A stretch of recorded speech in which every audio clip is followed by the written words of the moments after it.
Assalamualaikum warahmatullahi wabarakatuh. Nama saya Raihan Putra Setiawan. Saya mahasiswa baru Program Studi Perbankan Syariah, Fakultas Ekonomi dan Bisnis UIN Syarif Hidayatullah Jakarta. Pada kesempatan kali ini, saya akan menyampaikan pendapat saya tentang investasi dengan tepat di saat pandemi COVID-19. Inilah 4 jenis investasi yang tepat di tengah pandemi COVID-19. Penyebaran virus corona menyebabkan kondisi perekonomian global menjadi tidak stabil, bahkan kian menurun. Ini berdampak pada sejumlah bisnis di dunia, tak terkecuali pada kegiatan investasi. Wabah corona yang terus-menerus berputar membuat para investor asing dan juga domestik berusaha keras mencari aset yang tepat dan aman. Tidak jarang investor mulai mengubah strategi investasi mereka saat corona agar selamat dari kerugian. Berdasarkan data BEI atau Bursa Efek Indonesia, hingga tanggal 8 April 2020, IHSG (Indeks Harga Saham Gabungan) melorot sampai 26,44% dengan catatan net sell atau jual bersih asing sebesar 15,01 triliun rupiah di pasar reguler. Sementara itu, di pasar non-reguler, tunai dan negosiasi terjadi net buy atau aksi beli asing sebesar 2,94 triliun rupiah. Tentu saja, dampaknya langsung dirasakan pada investasi di beberapa sektor, mulai dari perhotelan, manufaktur, hingga komoditas perkebunan dan tambang. Lalu, sebenarnya, apakah investasi masih aman dilakukan saat corona seperti ini? Jawabannya yaitu masih aman, asalkan kamu mampu menelusuri instrumen investasi apa yang tepat dipilih agar tidak terjadi kerugian yang amat besar. Berikut ini adalah beberapa jenis investasi yang tepat dan bisa kamu gunakan di tengah pandemi COVID-19. Investasi yang pertama adalah surat utang negara. Seperti yang diketahui, surat utang negara merupakan instrumen investasi yang diterbitkan oleh pemerintah kepada warga negara Indonesia. Surat utang ini juga seringkali disebut sebagai surat berharga negara atau SBN. Di saat pandemi seperti ini, surat utang negara adalah jenis investasi yang tepat dipilih, mengingat investasi ini sangat dijamin oleh negara, sehingga kamu tidak perlu khawatir mengalami kerugian seperti duit hilang atau gagal bayar. Salah satu jenis SUN yang dianggap efektif ketika masa pandemi corona yaitu obligasi negara yang terdiri dari SBR (Saving Bond Retail) ORI Obligasi Retail Indonesia dan SR Suku Retail. Para milenial bisa mencoba investasi jenis ini dengan modal yang ringan, yaitu mulai dari 1 juta rupiah. Anggaplah kamu meminjamkan uang kepada negara. Setelah jatuh tempo, maka negara akan membayar dana pokok beserta keuntungan atau bunga dalam bentuk kupon. Selain itu, dengan berinvestasi surat utang negara, kamu juga turut berkontribusi membangun bangsa dan negara loh. Sifat investasi ini sama seperti tabungan yang tidak dapat diperdagangkan di pasar sekunder. Kamu bisa membelinya ketika pemerintah membuka penawaran dalam periode tertentu. Lalu, kamu wajib menyimpannya sampai waktu jatuh tempo yang ditentukan. Sebagai rekomendasi, alokasikan dana kamu ke investasi ini sebesar 50%. Selain aman, kamu akan mendapatkan ketenangan karena risiko dari investasi SUN sangatlah kecil. Setelah tahu hal di atas, yuk berinvestasi surat utang negara sekaligus membantu perekonomian Indonesia. Investasi yang kedua adalah logam mulia atau emas. Emas kian dipilih sebagai alternatif investasi yang tepat di tengah pandemi corona. Bukan tanpa alasan, para milenial bahkan boomers masih setia berinvestasi dalam wujud emas. Tidak hanya perhiasan tapi juga logam mulia atau emas batangan. Hal tersebut dikarenakan risiko investasi emas terbilang sangat kecil. Keuntungannya pun lumayan besar.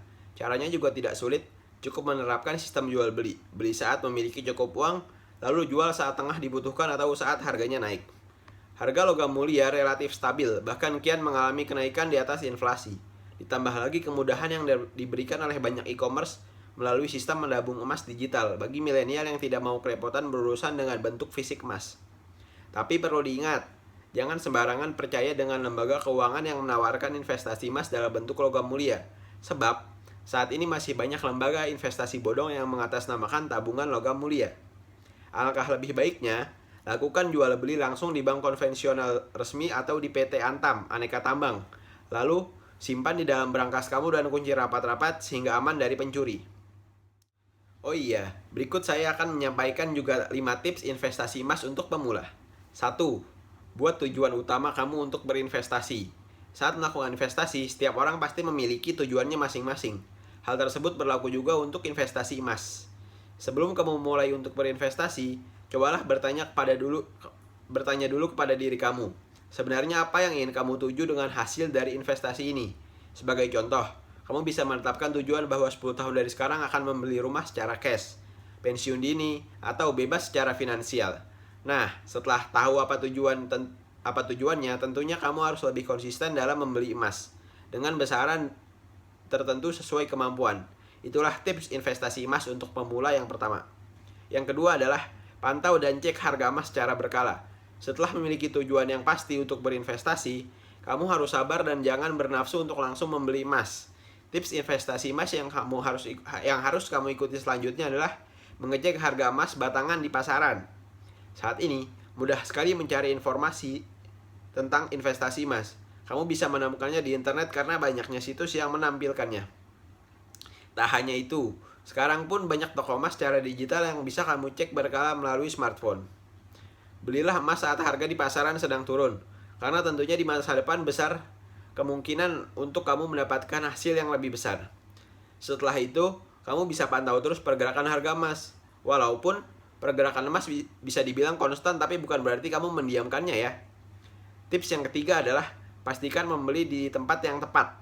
Berinvestasi emas akan bisa terlaksana saat kamu membelinya di tempat terpercaya.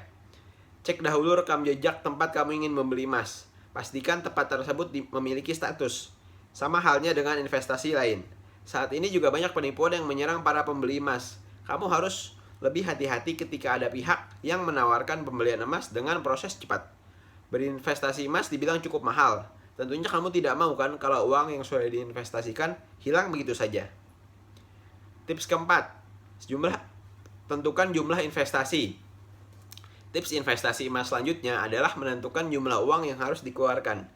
Setelah mengetahui apa tujuan kamu berinvestasi, tentunya kamu sudah memperhitungkan berapa yang harus dikumpulkan untuk mencapai tujuan tersebut. Contohnya, ketika kamu ingin berinvestasi emas untuk membeli rumah secara tunai 10 tahun lagi, kamu bisa mengestimasinya berapa inflasi setiap tahun dari industri properti. Dengan demikian, kamu akan mengetahui nilai yang harus dicapai dalam 10 tahun mendatang. Setelah bisa mengestimasi nilainya, kamu bisa menentukan periode kapan dan berapa banyak emas yang harus dibeli. Misalnya, setiap bulan kamu menentukan pembelian emas banyak 5 gram dengan harga 500.000. Berarti kamu harus mengeluarkan uang 2,5 juta rupiah setiap bulannya.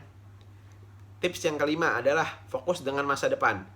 Saat melakukan investasi, akan ada masanya kamu menjadi goyah karena hasil yang belum terlihat. Kalau sudah begini, kamu harus ingat kembali apa tujuan kamu. Ingatlah bahwa investasi emas ini harus dilakukan secara jangka panjang, selama 5-10 tahun untuk mendapatkan hasilnya. Semakin lama, kebutuhan sehari-hari memang makin besar. Tapi kamu harus terus menemukan cara bagaimana agar tetap konsisten dalam berinvestasi. Dari berbagai tips investasi di emas, tentunya kamu juga sudah tahu kalau harga emas terbilang cukup mahal. Bagi kamu yang baru saja terjun ke dunia investasi atau seorang dengan penghasilan tidak banyak, mungkin saja merasakan terlalu berat. Itulah 5 tips investasi emas yang bisa kamu lakukan. Walaupun seorang pemula, kamu harus tetap percaya diri kalau kamu akan berhasil.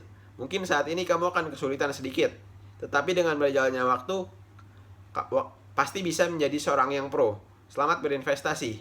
Oke, sekarang kita kembali ke investasi yang ketiga, yaitu properti. Walau sebagian besar milenial yang saat ini memiliki gaya hidup yang sangat konsumtif dan boros, di antara mereka ternyata banyak juga yang mulai menyisihkan pendapatan untuk membeli properti dengan tipe sederhana, memiliki 1-2 kamar.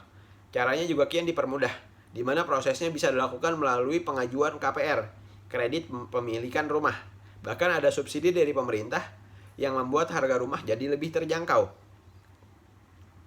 Pembelian properti ini bukan semata-mata bertujuan untuk langsung dijadikan hunian pribadi, melainkan sebagai investasi. Entah nantinya akan ditempati bersama pasangan atau menjadi sumber pendapatan tambahan dengan menyewakan rumah kepada orang lain. Properti berupa rumah merupakan salah satu aset jangka panjang yang memiliki harga tinggi tergantung pada lokasi, desain, kondisi, dan luas tanah atau bangunan. Sifatnya yang tidak mudah dicairkan atau non-liquid membuat investasi properti cocok dipilih ketika kamu berada di tengah ketidakstabilan ekonomi seperti sekarang.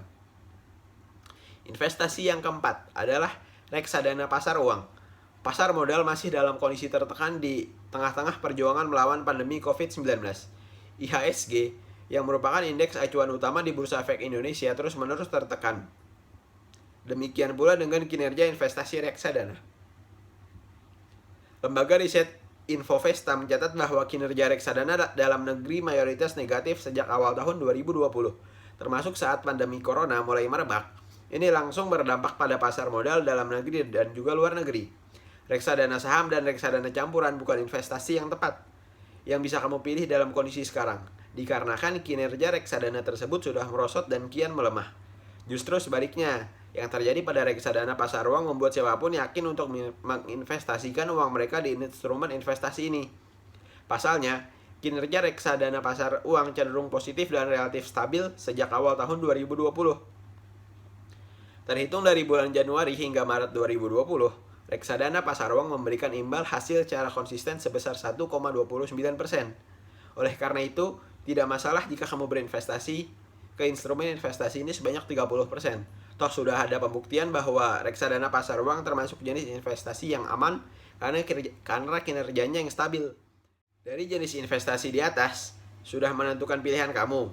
Memang saat memiliki instrumen investasi yang tepat, kamu harus menyesuaikannya dengan profil resiko dan kemampuan. Mungkin cukup sekian yang bisa saya sampaikan tentang investasi yang tepat di saat pandemi COVID-19.